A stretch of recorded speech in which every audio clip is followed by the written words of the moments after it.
Hello everyone, today I'm going to be going through the 2013 BIO question 3. Someone requested me to go through this question, so I thought I'd do a video explanation and post it on the channel. So this question is quite a difficult one. Question 3s are usually some kind of pathfinding or brute force question, and this is one of those. So first let's read the question and understand what it's asking. So what we have here is this panel of buttons, and whenever you press one of these buttons, it's gonna affect the 4 buttons around it as well as the button itself. And each button can be in one of 3 states: off, dim, or bright.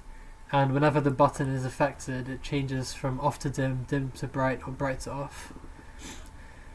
And we're given a list of states of the buttons right now, i.e. whether they're on or off, and we want to output a series of button presses that will turn all the buttons off.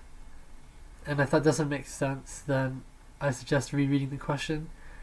But once we understand the question, we can start to reason about what to do. So we know that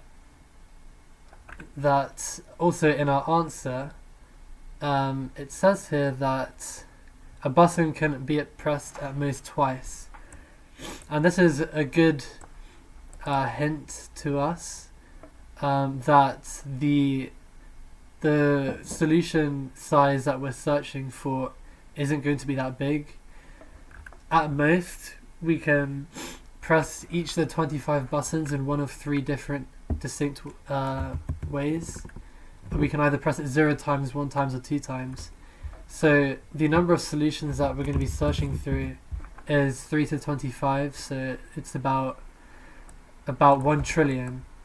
But we can start to prune that search size down pretty quickly if we use some clever methods. So what we're going to do is, let me transfer this grid into my whiteboard. So for each letter, so instead of thinking about buttons affecting the letters, we're going to think which for a given letter, which buttons affect it. So for example, for the letter A, the buttons that affect this letter are going to be the buttons A, B, and F. Similarly for B, the buttons that affect it are going to be A, C, and G, and so on, so on, so on. So when we're generating our solution and we're looking through how many times we're pressing each of the buttons, we can straight away see whether a solution is going to be correct based on what we've chosen for A, B, and F, and what we've chosen for the combination of A, C, and G, which is going to quickly narrow down the search space very fast. So the way we do that in code is that we will go through the grid, and we're going to store this vector of equations. Each equation is made up of 26 numbers. The first 25 numbers correspond to these buttons in the grid. So if we start each row like this, then if we just add the row and column, we get a unique identifier for each button. So the first indices 0 to 24 will be 0 if this letter is affected by a button, and 0 if it's not affected by a button, and 1 if it is. Then the final 25th index is the current state of the letter right now. We'll do 0 for off, 1 for dim, and 2 for bright. Now if you notice, every time you press a button, we're going to be adding 1, or adding 1, and then modulo 3 will take us back to 0. So we can model a single button press as being plus 1 and then modulo 3. But this is useful because we now know that if a button is dim, for example, then if we add up the amount of times we're pressing all the buttons that affect it and then add it to the current state that we're in right now, modulo 3, it must be equal to 0 for it to be off. So let me do a quick example of that. So let's say button B is currently dim, then we would have an equation: the amount of times we press A plus the amount of times we press B plus the amount of times we press C plus the amount of times we press G plus 1 modulo 3 must be equal to 0. And hopefully that makes sense. The amount of times that we press each button, this is the amount of times that we're adding 1 to the state of the button, which is added to the current state of the button, and by the end it should be off. So we can get these sets of equations for each of the buttons, and so we're going to end up with 25 of them. And then at each step of the search we can check whether an equation is usable, i.e. have we decided how many times we're going to press each of the buttons that are used in the equation, and then we can check whether the equation works, and if it doesn't, then we can prune off that whole branch and ignore it. And this actually makes a way bigger difference than I thought it would, which surprised me. But anyway, let's go through the code now. So here we have our vectors of equations, and we're going through each letter in the grid, and as I said, we're going to need the indices 0 to 25, so we're going to need a vector of size 26. We then take our ID, which is formed from the row times 5 plus the j, and that will give us a unique identifier for each button in the grid from 0 to 24. Then we know in our equation that the button itself contributes to the state of the button, and then we can also check that if we're not on the bottom row, the one above it will influence the state of the button. If we're not on the left hand column, then the one to the left of it will influence. If we're not on the bottom row, then the one below it will influence the state, and if we're not on the rightmost column, then the one to the right will influence the state of the button. So now we've got the first 25 indices. Now we need to figure out what goes in the 25th index, which is going to be the current state of the button. So what we can do is we can check the string we're given, and we can check if it has the lowercase equivalent of the letter, then we will put a 1. If it has the uppercase equivalent of the letter, we will put a 2.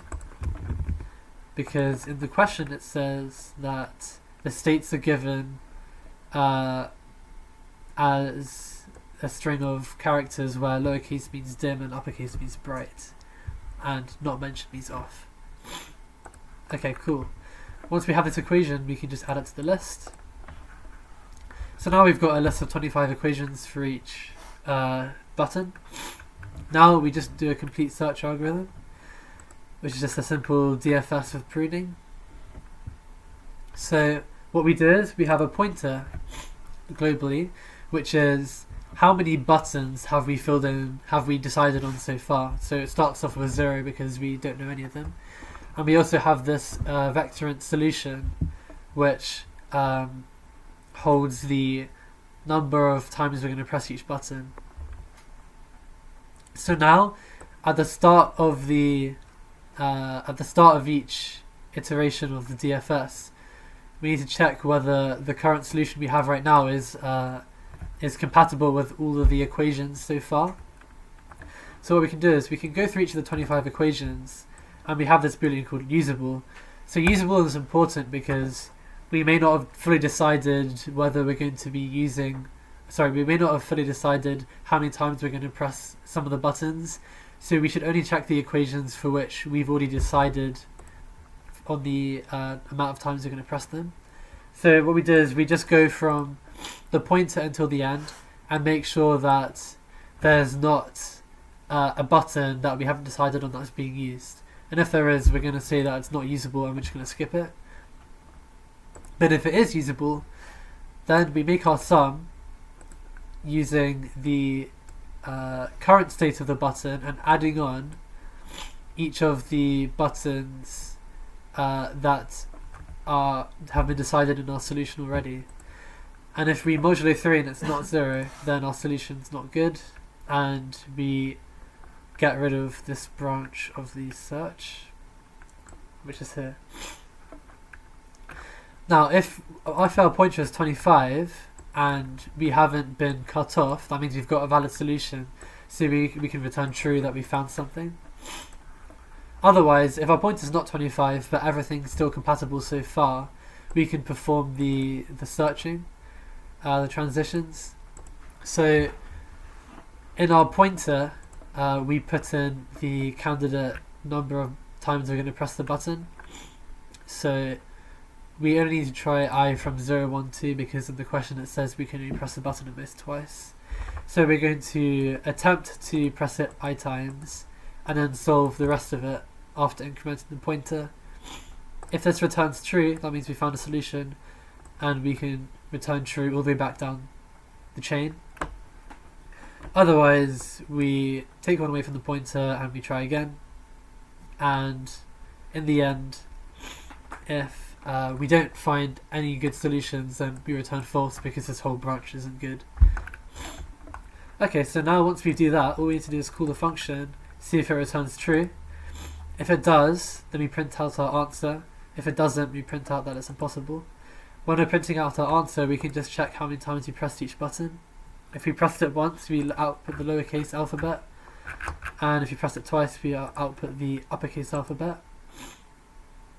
So let's run the code and see how fast it's going to work. So let me get the mark scheme up. So 2013. So let's do, we can try as many tests as we want really. Let's do this test. Let's do the 5 mark test. Test 9. Because I assume that must be the most computationally challenging one. And our solution passes in 1 millisecond and it gets the right answer.